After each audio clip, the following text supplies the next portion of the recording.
Dear student, आप लोग exam की तैयारी में लगे हुए होंगे और एग्ज़ाम की तैयारी अच्छे से कर भी रहे होंगे। बहुत सारे ऐसे स्टूडेंट होंगे जिनका जो अंग्रेजी जो है उसका तैयारी अच्छे से नहीं हो पाया होगा, क्योंकि क्या होगा, बहुत सारे स्टूडेंट को अंग्रेजी का जो लिखा हुआ रहता है क्वेश्चन, उसका हिंदी वो नहीं समझ पाते हैं, जिसके कारण क्या होता है, उसका वो आंसर जो होता है वो भी नहीं लिख पाते हैं। तो आज हम आपको इस वीडियो में आपको करीब 25 से 30 ऑब्जेक्टिव बताएंगे, जिसका क्या होगा, आपको हिंदी कर करके उसका आपको मतलब करके बताएंगे उसका आंसर, जिससे क्या होगा, आप आसानी से सीख जाएंगे। और शुरू से लेकर लास्ट तक आप इस वीडियो को देखिए, आपको याद ही हो जाएगा। तो स्टार्ट करते हैं। ये जो चैप्टर है ये स्नेक है, स्नेक चैप्टर का है। पहला जो क्वेश्चन है, snake is written bye. Snake, snake जो चैप्टर है उसको किसने लिखा था? रिटेन बाय का मतलब होता है किसने लिखा, ठीक है, किसने लिखा है। तो पहला है रॉबर्ट ब्रूक, दूसरा है टी.एस. इलियट, सी में है डी.एच. लॉरेंस और डी में है जॉन किट्स। तो इसको लिखे थे डी.एच. लॉरेंस, तो इसका हो जाएगा आंसर सी हो जाएगा। 2 नंबर में है a dash came to D H. Lawrence water trough. A dash, अब ए का अर्थ होता है एक, केम आया, टू डी.एच. लॉरेंस की तरफ में आया था, वाटर थ्रू यानी पानी में डी.एच. लॉरेंस के इधर कौन क्या आया था। तो इसका आंसर हो जाएगा, जैसे पहला है डोंकी, बी में है गोट, सी में है स्नेक और डी में है हॉर्स। तो पानी में डी.एच. लॉरेंस की तरफ स्नेक आया था, तो इसका आंसर हो जाएगा C. The poet was wearing. The poet यानी जो कवि जो थे वो क्या पहने हुए थे? वेयरिंग का अर्थ होता है पहनना। तो पैजामा, बी में है टी शर्ट, स्वेटर्स या जैकेट। तो इसका आंसर हो जाएगा ए हो जाएगा, इसका पैजामा हो जाएगा, पैजामा पहने हुए थे।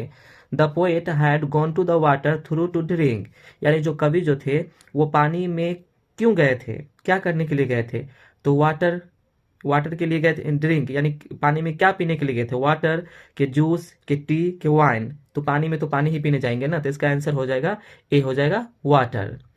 5 नंबर है a snake appears on a trough of the dash to sip water. अब दोस्तों ये जो स्नेक जो है, ये जो है इस किसके जरिए लिखा गया था? प्लम्बर के द्वारा, कि स्वीपर के द्वारा, के ऑफिसर के द्वारा, के पोइट के द्वारा। तो ये पोइट यानी कवि के द्वारा लिखा गया था ना, तो इसका आंसर हो जाएगा डी हो जाएगा।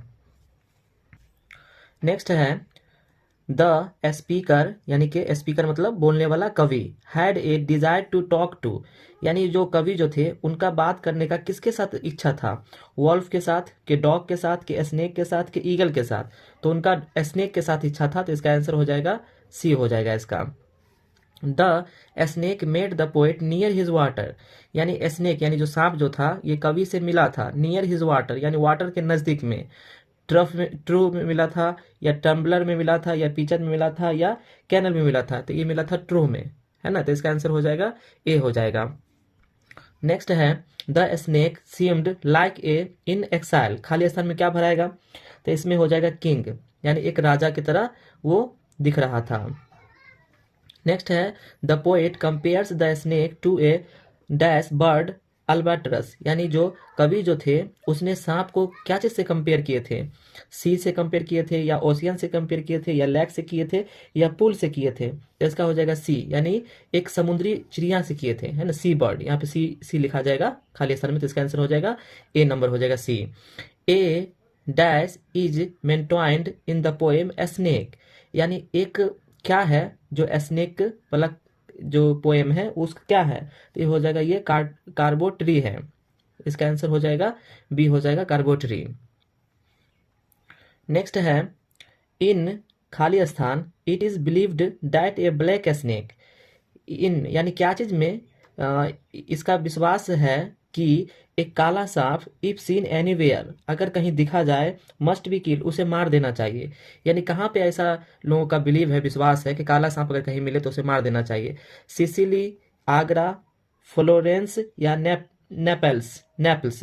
तो कहाँ पे ऐसा बिलीव था, विश्वास था? तो सिसिली में ऐसा माना जाता था कि काला सांप कहीं मिले तो उसके मार देना चाहिए उसे।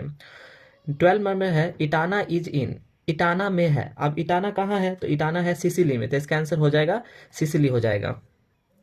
इसका नेक्स्ट चैप्टर है माई ग्रैंड मदर हाउस, ठीक है, यानी मेरी दादी का घर। अब इसका पहला क्वेश्चन है Kamala Das is an poetess. कमला दास एक कवित्री है। अब कमला दास एक कवित्री है, कहाँ की कवित्री है? फ्रेंच की है, कि ऑस्ट्रेलियन की है, इंडिया की है, या डच की है? तो इसका आंसर हो जाएगा इंडिया, सी आंसर हो जाएगा इसका।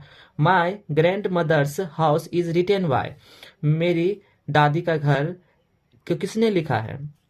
तो कमला दास लिखे हैं कि वॉल्ट विटमैन लिखे हैं कि जॉन किट्स लिखे हैं या रॉबर्ट ब्रुक लिखे हैं? तो इसका कमला दास लिखे हैं, तो इसका आंसर हो जाएगा ए हो जाएगा।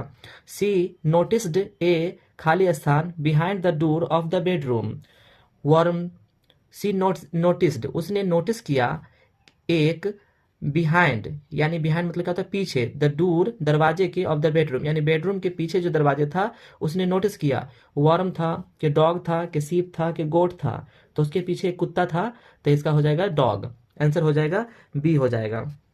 The house went into silence due to the death of the, यानी घर जो था पूरी तरह से एकदम शांत हो गया था किसके मरने के बाद?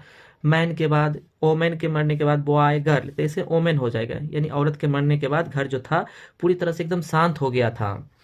नेक्स्ट है 5 नंबर में, Kamala Das is talking about her who is dead now. Kamala Das is talking, Kamala Das किससे बात कर रहे थे?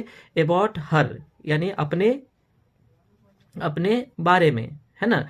हु इज डेड, जो मर गई थी, तो इसमें खाली स्थान क्या भराएगा? ग्रैंड मदर भराएगा कि नेफ्यू भराएगा, नो नाइस भराएगा या ब्रदर भराएगा? तो अपने ग्रैंड मदर, यहाँ पे ग्रैंड मदर होगा, यानी उसी के बारे में वो बात कर रहे थे, तो यहाँ पे ग्रैंड मदर आंसर हो जाएगा ए। नेक्स्ट इसका क्वेश्चन है, Kamala Das remembers the happy days spent in sweet company of her. Kamala Das याद करती थी खुशहाल का वो दिन जो अपने कंपनी में के साथ बिताई थी, जो उनका कंपनी किया था, यानी उनका साथ दिया था।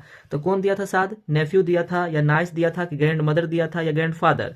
तो उसकी ग्रैंड मदर दी थी ना, तो उसी का वो मतलब याद कर रहे थे, जो बिताए थे खुशी का दिन वो याद कर रहे थे। तो इसका हो जाएगा answer C grandmother. Snakes were seen among खाली स्थान in my grand mother's house. Snakes were seen, यानी सांप जो है देखी गई थी एमोंग, एमोंग मतलब होता है इधर उधर के बगल में, इन माई ग्रैंड मदर्स हाउस, यानी उसकी जो दादी के जो घर थी ना वहाँ पे देखी गए थे। तो बेड्स के नीचे, के बुक्स में, के चेयर्स में या टेबल्स में, तो ये बुक्स बुक्स हो जाएगा इसका, यानी किताब जो पढ़ा हुआ था उसके आसपास वो दिखाई दिया था। तो फ्रेंड अभी हम आप लोग को इस वीडियो में ये जो पोइट्री जो था उसका हम ऑब्जेक्टिव क्लियर किए हैं। अब नेक्स्ट वीडियो में इसका जो प्रोज होगा, प्रोज वो आपको ऐसा ही जैसे अभी समझाएं हिंदी कर करके उसका आंसर समझाए हैं, ऐसा ही नेक्स्ट वीडियो में प्रोज का जो होगा वो आपको समझाएंगे। 1 से 2 वीडियो बनेगा, उसमें आपको पूरा प्रोज जो है वो पूरे बुक का जो आता है वो कंप्लीट हो जाएगा। तो दोस्तों उस वीडियो को, आने वाले वीडियो को भी इंतजार करें, वो वीडियो को भी देखें, आपको अच्छे से आपको समझ में आएगा और आपको याद भी हो जाएगा, जो एग्जाम में आसानी से आप लिख लीजिएगा।